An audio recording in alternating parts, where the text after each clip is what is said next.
শিক্ষার্থী বন্ধুরা, আজকে আমরা একটা টেবিল শিখবো। পূর্বে আমি একটা টেবিল আনসার করার সিস্টেম শিখেছিলাম।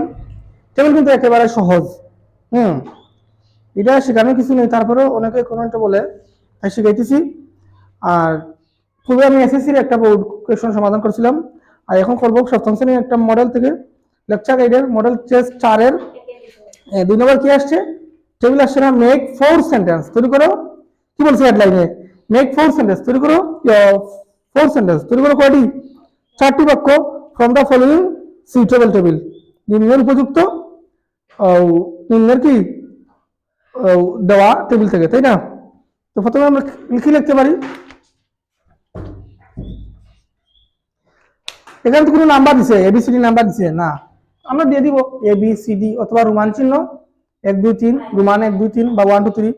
তো প্রথমে আমরা কি লিখতে পারি, বাংলাদেশ আছে না, প্রথম কলামের প্রথম ওয়ার্ড কি আছে, বাংলাদেশ।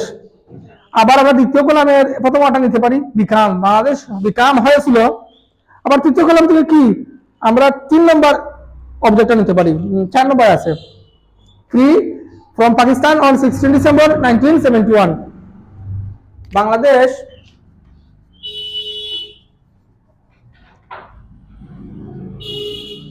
বাংলাদেশ কি become, PCAM become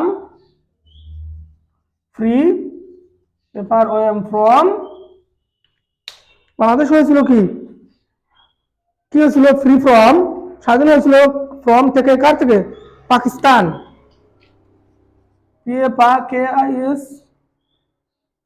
Pakistan on 16 December 1971। কি on 16 ডিসেম্বর 1971, ঠিক আছে না? তাহলে কি হয়েছে, আমরা প্রথম কলাম থেকে একটা ওয়ার্ড, দ্বিতীয় কলাম থেকে একটা, তৃতীয় কলাম থেকে একটা ওয়ার্ড। তাহলে সাবজেক্ট প্লাস প্রথম কলামে কি আছে, সাবজেক্ট আছে, নাউনটা নিছি। দ্বিতীয় কলামে কি আছে, সবগুলোই ভার্ব আছে। তো বিকাম একটা কি প্রিন্সিপাল ভার্ব, তাই না? তারপরে 3 নম্বর কলামে কি আছে, অবজেক্ট আছে। তো 3 নম্বর কলাম থেকে আমরা কোন অবজেক্টটা নিছি, 4 নম্বর থাকা অবজেক্টটা নিছি, free from Pakistan on 16 December 1971। মানে কি, বাংলাদেশ বিকাম, বাংলাদেশ হয়েছিল স্বাধীন ফ্রম পাকিস্তান, পাকিস্তান থেকে 1971 সালে কি 16 ডিসেম্বর। তো 2 নম্বরে আমরা কি লিখতে পারি, ইট, প্রথম কলাম থেকে আমরা 2 নম্বর কি নিতে পারি, সাবজেক্টটা নিতে পারি, নাউন ইট, প্রোনাউন ইটটা নিতে পারি। আর 3 নম্বর কলাম থেকে কি নিতে পারি আমরা, একেবারে শেষের ভার্ব নিতে পারি, প্রিন্সিপাল ভার্ব ডিক্লেয়ার, ইট ডিক্লেয়ার,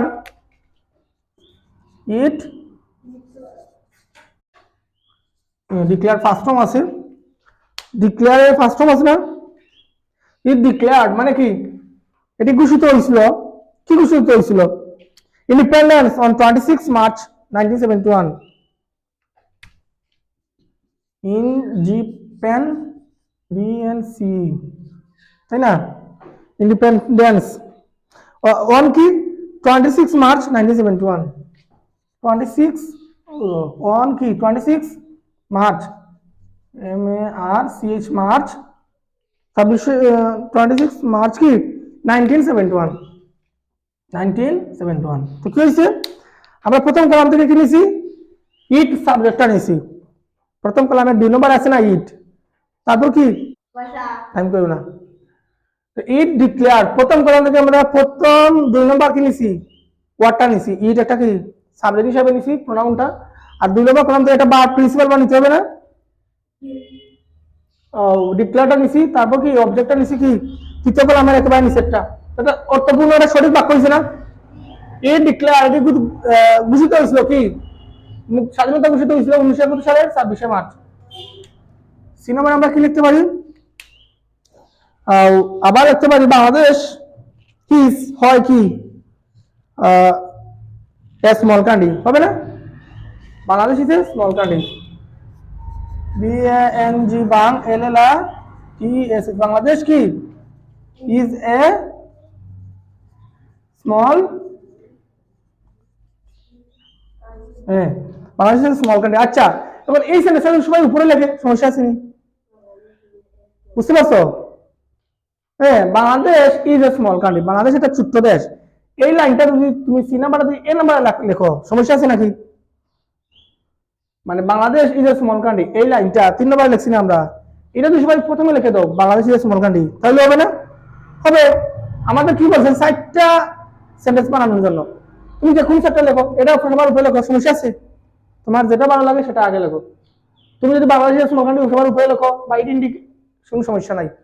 কিন্তু ওই যে বাংলাদেশ আছে না, নাউনটা এইটা অথবা এটা উপরে থাকলে ভালো হবে, তো নাউনটা প্রথমে থাকে সবসময়।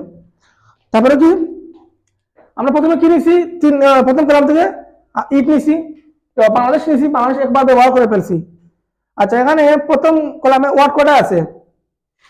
4টা আছে না ওয়ার্ড? তো 4টা সাবজেক্ট আছে, তখন আমরা তো সেন্টেন্স তৈরি করবো 5টা, তো একটা ওয়ার্ড একে অধিকবার ব্যবহার হওয়া লাগবে না? এর জন্য দেখো তো, বাংলাদেশে একবার ব্যবহার করছে, আবার করছে না, এখানে কোনো সমস্যা নাই, বুঝতে পারছো? তারপরে কলাম থেকে আমরা কি নিছি, অক্সিলারি বা ইসটা নিছি।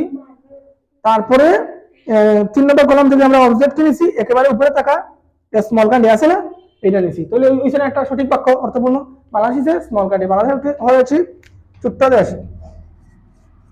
2 নম্বর কি বলছে, 2 নম্বরে কি লিখতে পারি আমরা, বাট ইট, কিন্তু এটি কি, হ্যাজ, হয় এ লার্জ পপুলেশন, কিন্তু এখানে অনেক জনসংখ্যা। আমরা প্রথম কলামে আছে না 3 নম্বরে, বাট ইট, কিন্তু এটি কি, এটিতে আছে, এইচ এস হ্যাজ, কিন্তু এটিতে আছে কি, a large population, A G large, P O P U L A T I O N, large population, তাই না? ঠিক আছে না? আমরা প্রথম কলাম থেকে কি নিছি, 3 নম্বরে থাকা সাবজেক্টটা নিছি, বাট ইট, কিন্তু এটিতে হ্যাজ আছে। 2 নম্বর কলামের আমরা 2 নম্বর কলামের উপরে 2 নম্বরে আছে ওয়ার্ডটি হ্যাজ, আর 3 নম্বর কলামের অবজেক্ট কি নিছি, 2 নম্বরে থাকা অবজেক্টটা নিছি, এ লার্জ পপুলেশন, ওইখানে একটা অর্থপূর্ণ, কিন্তু এখানে কি অনেক জনসংখ্যা। তারপর আমাদের বলছিল 4টা তৈরি করার জন্য, কিন্তু পরীক্ষা সবসময় 5টাই আসে, আমরা 8টা দিতেছি, সম্ভবত ভুলে বলছো এখানে 4টা। কি লিখতে পারি আমরা, হাওয়ার পপুলেশন, প্রথম কলামে আছে না একেবারে নিচে, হাওয়ার পপুলেশন, আর দ্বিতীয় কলামে আছে কি, 4 নম্বর একটা ওয়ার্ড আছে, দেখো তো, ক্যান বি। আমাদের জনসংখ্যা, হাওয়ার পপুলেশন ক্যান বি, আমাদের জনসংখ্যা হতে পারে কি, an asset by making them skilled manpower, আমাদের জনসংখ্যাকে কি, তার দক্ষতাকে, কর্মদক্ষতাকে কি করে উন্নতি করে আমরা সম্পদে পরিণত করতে পারি, তাই না? তো আমরা এটা লিখতে পারি না, হাওয়ার পপুলেশন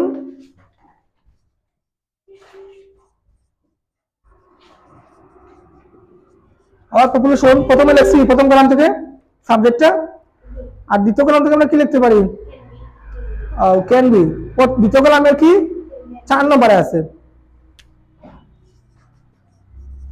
পপুলেশন ক্যান বি হতে পারে কি, আর তৃতীয় কলামের 3 নম্বরে আছে N double S E T an asset by making them, by M A K I N G, making T H E M them, তাদেরকে কি করে, skilled man power, S K I double L E D, skilled, M A N P O W E R, তাই না? Skill man power মানে কি, প্রথম column থেকে আমরা লিখছি হাওয়ার পপুলেশন সাবজেক্টটা, প্রথম কলামের একেবারে শেষে আছে, তারপর দ্বিতীয় কলামের 4 নম্বর আছে ক্যান বি, এই ভার্বটা লিখছি অক্সিলারি ভার্ব, আর তৃতীয় কলামের কি 3 নম্বরে আছে অবজেক্টটা, অংশটা, এন অ্যাসেট, বাকি অংশ, an asset by making them skilled man power, মানে আমাদের জনসংখ্যাকে আমরা পারি এন অ্যাসেট, সম্পদে রূপান্তর করতে কিভাবে, তাদের দক্ষতাকে, কর্মদক্ষতাকে উন্নতি করে, তাদের স্কিলকে আমরা উন্নতি করে তাদেরকে সম্পদে রূপান্তর করতে পারি। তো 5টা অর্থপূর্ণ বাক্য হয়েছে না? এখন যদি তুমি এই সেন্টেন্সটা এখানে লিখে দাও, সমস্যা আছে? বা 2 নম্বর সেন্টেন্সটা সবার লাস্টে লেখো, উলটপালট হয়, সমস্যা আছে? এটা তো কোনো ইয়ে না, মানে কোনো সিনথেসিস, কোনো সামারি না, সিনথেসিস না, ধারাবাহিক হতে হবে, গল্প না এটা, বুঝতে পারছো? কিন্তু ওই যে নাউনগুলো থাকবে, যেমন ধরো বাংলাদেশ, রফিক, করিম, এই নাউনগুলার নাউনের সেন্টেন্সটা উপরে লিখলে সুন্দর সুন্দর হয়, তাই না? আমরা শিখছি না আগে। এই সেন্টেন্সটা বাংলাদেশ অথবা এই সেন্টেন্সটা, এই দুইটা সেন্টেন্সের মধ্যে যে কোনো একটা সেন্টেন্স উপরে লিখলে সমস্যা না, হ্যাঁ, সুন্দর হবে। আর তাছাড়া সবগুলো সেন্টেন্সই কি, যেটা তোমার আগে মনে হয় সেটাই আগে লিখতে পারো, বুঝতে পারছো? যে কোনোভাবে পাঁচটা সেন্টেন্স লিখতে পারবা, পাঁচ পাইবা, অর্থপূর্ণ হতে হবে এবং সঠিক হতে হবে। যে কোনোভাবে অর্থপূর্ণ এবং সঠিক চারটা সেন্টেন্স লিখতে পারবা, চার পাইবা, বুঝতে পারছো? একটা হলে এক পাইবা। আমি আবার বুঝে দিতেছি। আমরা এ নম্বরে কি লিখতে পারি? বাংলাদেশ, প্রথম কলাম থেকে বাংলাদেশ নামটা নিলাম, তারপর বাপ কি নিয়েছি, দ্বিতীয় কলাম থেকে ভার্ব, একেবারে উপরে আছে না বিকাম, বিকামটা নিয়েছি প্রিন্সিপাল ভার্ব, তারপর বাকি অংশটা নিয়েছি কোথা থেকে আমরা, তৃতীয় কলামের 3 নম্বরে আছে, 4 নম্বরে, free from Pakistan on 16 December 1971। Bangladesh হয়েছিল স্বাধীন কি পাকিস্তান থেকে 1971 সালের 16 ডিসেম্বর। তোমরা এটা আগে লিখতে পারি অথবা এটা আগে লিখতে পারি। Bangladesh is a small country, একেবারে সহজ না এটা। প্রথম এটা বাংলাদেশ আবার ইউজ করছি, যেহেতু অনেক সময় প্রথম কলামে 2টা বা 3টা ওয়ার্ড থাকে, কিন্তু আমাদের সেন্টেন্স তৈরি করতে হবে কয়টা? 5টা। তাই একটা ওয়ার্ডকে একাধিকবার ব্যবহার করা অবশ্যই লাগবে। তো বাংলাদেশ লিখছি প্রথম কলাম থেকে, আবার তারপর অক্সিলারি ভার্বটা কি লিখছি? ইজ লিখছি। দ্বিতীয় কলামে আছে না 3 নম্বরে, তারপর এ স্মল কান্ট্রি তৃতীয় কলামে একেবারে উপরে আছে। হ্যাঁ, তাহলে বাংলাদেশ একটি ছোট দেশ হয়েছে না? এই সেন্টেন্সটা আবার চাইলে তুমি উপরে লিখতে পারো, সবার উপরে লিখতে পারো, সমস্যা না। বিনোয়া লাগছে ই ডিক্লেয়ার্ড ইন্ডিপেন্ডেন্স অন 26 মার্চ 1971, 1971 সালের 26 মার্চ আমাদের কি স্বাধীনতা ঘোষিত হয়েছিল, তাই না? সাবজেক্ট প্লাস পরের কলাম থেকে আমরা ডিক্লেয়ার নিছি, আর বাকি অংশ নিছি 3 নম্বর কলাম থেকে। Bangladesh is a small country, তো বুঝাইছি। 2 নম্বর কি, but it has a large population, কিন্তু এখানে অনেক জনসংখ্যা। বাট ইট নিছি আমরা প্রথম কলাম থেকে, হ্যাজ নিছি দ্বিতীয় কলাম থেকে, ভার্বটি, আর বাকি অংশ নিছি কি তৃতীয় কলাম থেকে। 3 নম্বর কি লিখছি? হাউ পপুলেশন, আমাদের জনসংখ্যা, ক্যান বি পারে এন এ সেট সম্পর্কিত by making them skilled and তাদের দক্ষতাকে উন্নতি করার মাধ্যমে। প্রথম কলাম থেকে আমরা এই সাবজেক্টটা নিছি, নাউন, হাউ পপুলেশন, তারপরে কি ক্যান বি পারে কি এটা সম্পর্কিত, এটা অক্সিলারি ভার্বটা নিছি না দ্বিতীয় কলাম থেকে, আর বাকি অংশটা 3 নম্বর কলাম থেকে নিছি। এভাবে তোমরা সাজিয়ে, এখানে চাইলে কিন্তু আরো বিভিন্ন ভাবে সেন্টেন্স তৈরি করা যায়, সঠিক হতে হবে, হ্যাঁ, বুঝে বুঝে।